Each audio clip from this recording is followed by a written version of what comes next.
Sa lahat ng mga nanonood dyan na MIU, mga men in uniform, naiintindihan nila ako mga kasama. Naiintindihan nila ako kasi pare-pareho kaming nasa organization eh. May mga hinaing kasi kami na hindi namin pwedeng sabihin in public. Kasi, alam niyo kung bakit? Kakasuhan nila kami. Anong kakaso nila sa amin? Neglect of duty. Ano yan? Neglect of duty na yan? Mag-share ka lang, mag-comment ka lang, mag-like ka lang. Ano yun? Neglect of duty na yan? Bakit? Duty ba ng pulis na hindi mag-like? Or duty ba ng pulis na umayon sa mga pinopost online? Duty ba ng pulis na hindi umayon sa mga pinopost online? Diba? Hindi duty ng pulis yan, mga kasama. Hindi duty ng pulis na mag-monitor ng mga post online. Hindi namin duty yan. Ang duty namin is to enforce the law. Because we are the law enforcer. Bakit? Pag-i-enforce ba ng law? Pag-i-enforce ba ng batas yung pag-monitor or pag-share, pag-like namin sa Facebook? Hindi namin yung trabaho. Pero hindi naman sinasabi sa batas na bawal yun. Wala naman nagsasabi sa batas na bawal yun, mga kasama. Pulis ako. Pwede akong mag-share, mag-like, mag-comment online bilang Pilipino. Sino nagsabing bawal yan? Di ba? Papuntahin mo dito. Meron akong patrol shoes dito. Sampaling ko ng patrol shoes yan. Di ba? Hindi trabaho, hindi duty ng pulis na hindi mag-like, hindi mag-share at hindi mag-comment sa mga political issues. Wala sa duty namin yan, mga kasama. Kahit ilista mo lahat sa mga duty ng pulis yan, yung pagmumonitor man lang sa online post, yung mga Facebook post na yan, wala sa listahan ng mga ginudutihan ng mga pulis yan. Paano naging neglect of duty yan? Diba? Paano naging neglect of duty yan? Kasi sinabi ng taas. Sabi ng taas, oh, wag ka mag-share, wag ka mag-like, wag ka mag-comment. That is your duty. Sabi nung nasa taas. Okay, duty mo yun. Kasi sinabi nung nasa taas. Kung ano man yung order ng mga nasa taas na sinabi sa mga nasa baba, that is your duty. Pero ang tanong, lawful ba yung order na yon? Mga kasama, lawful ba yon? Is it in accordance with the law na pagbawalan kang mag-like, share, and comment? Diba? In accordance with the law ba yung ginagawa nila? Siyempre hindi. It's definitely unlawful. Diba? Bawal yan kasi nga fundamental right ng Pilipino, kahit sinong Pilipino, na magkaroon ng right to freedom of expression, right to freedom of speech na sinasabi. Alam nyo yun, mga general yung mga yan, mga general, matataas na official mga yan, di nila alam ang constitution. Putik na yan, gagawa sila ng memorandum circular na bawal daw mag-like, mag-comment, mag-share. Para saan? Para hindi natin suportahan si Duterte. Putik. Anong gusto nila? Sila lang ang bida, sila lang yung gustong masuportahan ng mga pulis, ng mga sundalo, di ba? Yun yung gusto kasi nilang mangyari. Ayaw nilang suportahan natin yung Duterte. Kahit ang gusto nating suportahan yung mga Duterte, gusto nila yung mga Marcos ang gusto nilang suportahan natin. Paano mo susuportahan yung taong ayaw mo? Di ba? Alangan naman nakokontrolin nila yung utak natin. Alangan naman nakokontrolin nila yung isip natin, mga kasama. Alam nyo yan, ang tawag dyan is grave coercion. May kaso yan, yung sinasabi nila na i-like mo, i-share mo yung bagay na against sa will mo. Coercion ang tawag dyan, mga kasama. Kaso yan, yung pipilitin kang gawin yung isang bagay na against sa will mo, against sa gusto mo, that is coercion.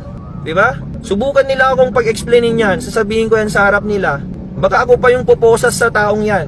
O ipapa-like niya yung isang bagay, ipapa-share niya yung isang bagay na ayaw ko. Tapos gusto niya, wag akong mag-share, wag akong mag-like ng mga gusto kong post. Sige, subukan lang ng kahit sino. Napigilan ako sa gusto ko, at saka pigilan niya ako sa mga ayaw ko, or pilitin niya ako sa mga ayaw ko. Wasasan ko yan, kahit sino pa yan. That is considered coercion. Diba? Nasa batas yan, bawal yan eh. Tagapagpatupad tayo ng batas, tapos tayo yung magbabiolate ng batas na yan. Constitution pa lang, wala na. Constitutional right pa lang, wala na, mga kasama. Diba? Constitution, it's the right to freedom of expression, freedom of speech, mga kasama.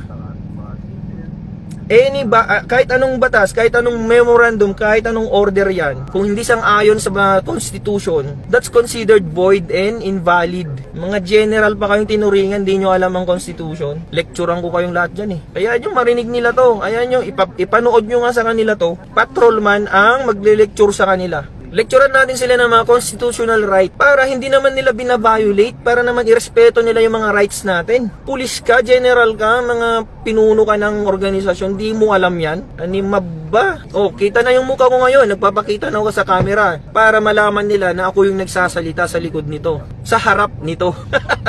Dati sa likod ng camera lang ako nakatago eh. Boses ko lang yung naririnig nyo. Pero ngayon, sa harap ng camera na. Kasi, nandyan yung pangalan ko. Ibig sabihin, kahit ipatawag ako sa Krame, kahit ipatawag ako sa Malacanang, kaya kong tayuan yung sinasabi ko, mga kasama. Tayuan ko yan, parang vigil lang yan. Parang vigil lang yan na tumatayo. Tayuan ko lang yan. Sinabi mo ba yan? Sabihin na, tanungin nila sa akin, oh, sinabi mo yan, patrolman. Yes sir, ako pong may sabi lahat niyan nasa video na yan. Kita nyo ba naman yung mukha ko dyan, ang pangit na mukha na yan? Yung pangit na mukha na yan yung nagsasabi niyan. Sabihin ko dun, di ba? Paano naging neglect of duty yung hindi mo pagsunod sa gusto nila, di ba? Paano naging neglect of duty yon, mga kasama? Neglect of duty kapag hindi ka dumuti. Yun ang ibig sabihin ng neglect of duty kapag hindi ka dumuti. That's neglect of duty. Pero kung duty ka naman, tapos nag-like and share ka lang naman, dahil yun yung sa tingin mo, agree ka, dun ka, sa tingin mo, tama ka. Tama yung post na nakita mo sa Facebook, na tama yung sa tingin mo, tama yung post sa internet, nirepost mo, in-upload mo. Hindi yung neglect of duty, mga kasama. Because it is not part of your duty bilang police officer. It's your freedom of expression. It's one of the rights. It's one of your fundamental rights bilang tao. Okay, lecturean ko na nga kayo. Lecturean na natin sila, yung mga general dyan sa taas, kasi wala silang alam sa mga rights natin. Generals kayo ha, general kayong naturingan kayo. Pero bakit di nyo alam yung mga rights namin bilang tao? Huwag nyo nang isipin yung right namin bilang pulis. Isipin nyo lang yung right namin bilang tao. Maintindihan nyo kung bakit ako ganito. Maintindihan nyo kung bakit ako may hinanakit or hinaing sa organisasyon. Diba? Bilang tao na lang, kahit hindi ako pulis. Kahit hindi ako pulis, same pa rin ang hinanakit ko. Kasi pinipigilan nyo yung right ko bilang tao, yung right ko bilang Pilipino, na sabihin yung mga gusto kong sabihin. Bakit? Dahil gusto nyo kaming kontrolin. Bakit? Dahil gusto nyo kaming gawing aso-aso, gawin nyo kaming utusan. Putik na yan, hindi ako pulis para maging utusan nyo, sir. Pulis ako dahil para sa taong bayan. Putik, hindi ako pulis para sa inyo. Diba? Ano kayo? Kayo bang nagpapakain sa akin para sumunod ako sa inyo? Oo, general kayo. Oo, mga nasa posisyon kayo, pero hindi kayo ang nagpapakain sa akin. Paano ako susunod sa inyo kung alam ko namang mali yung sinusunod ko sa inyo? Or mali yung ipinapasunod nyo sa akin? Hindi kayo yung nagpapakain sa akin. Hindi kayo yung nagpapasweldo sa akin, mga sir. This is addressed to all the generals. Sige, sabihin natin sa lahat ng mga general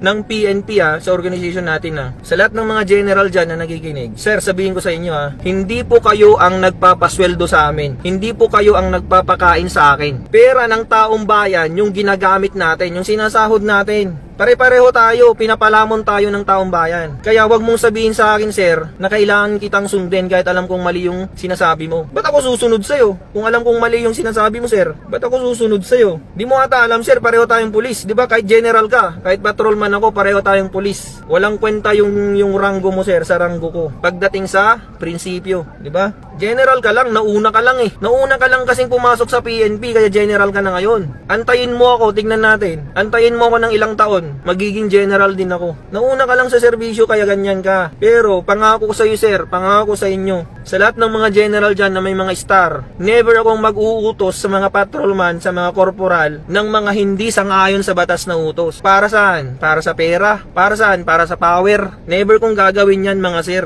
Hay, kasi may prinsipyo tayong ipinaglalaban. Yung prinsipyo nyo, nirerespeto ko yan, mga sir. Prinsipyo nyo yan Wala akong pakialam dyan, wala akong problema dyan. Sana, respetuhin nyo rin yung prinsipyo ko, na hindi sumunod kapag alam kong unlawful order. Diba? Bakit ako susunod sa inyo kahit pa general kayo? Hindi ko kayo susundin kung alam kong hindi lawful yung order nyo. Kahit sino pa yan, kahit pa si Chief PNP yan, at kahit pa si Presidente mag-utos sa akin, hindi ako susunod dyan. Okay? Kahit sino pa yan, Kung alam kong hindi lawful yung order na sinasabi sa akin, ba't ako susunod? Diba? Ba't ka susunod? Go, laban ng laban po. Putik na yan. Mag-comment ka lang, mag-share ka lang, mag-like ka lang, kakasuhan ka na. Mapapamura ka talaga kung alam mong may mali.